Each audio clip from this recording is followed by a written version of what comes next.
আসসালামু আলাইকুম। অঙ্কের টিপস। বাইনারি সংখ্যাকে দশমিক সংখ্যায় রূপান্তর। দশমিক সংখ্যা বাইনারি সংখ্যা লিখছি। বাইনারি 1কে ভিত্তি 2 দ্বারা গুণ, যোগ চিহ্ন। বাইনারি 1কে ভিত্তি 2 দ্বারা গুণ, যোগ চিহ্ন।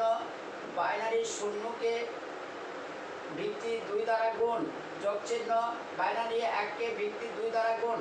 তারপরে আমরা বাম দিক থেকে ডান দিকে পাওয়ার সেট করব। এই ভিত্তি 2 এর উপর 0, ভিত্তি 2 এর উপর 1, ভিত্তি 2 এর উপর 2, ভিত্তি 2 এর উপর 3। 1 গুণ চিহ্ন, 2 দুগুণে 4, 4 দুগুণে 8, যোগ চিহ্ন।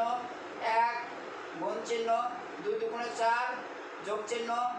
0 গুণ 2 একে 2, যোগ চিহ্ন।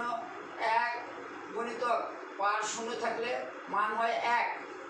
এখন আমরা গুণ করব। 1 গুণিতক 8, 8 একে 8, যোগ চিহ্ন। 4 একে 4, যোগ চিহ্ন। 0 2 দ্বারা গুণ করলে পাবো আমরা 0, যোগ চিহ্ন। 1 একে 1, 8 4 12 আর 1 13। দশমিকের ভিত্তি 10, সুতরাং 13 হচ্ছে এই অঙ্কের সঠিক সমাধান। এটাই সঠিক। সকলকে ধন্যবাদ।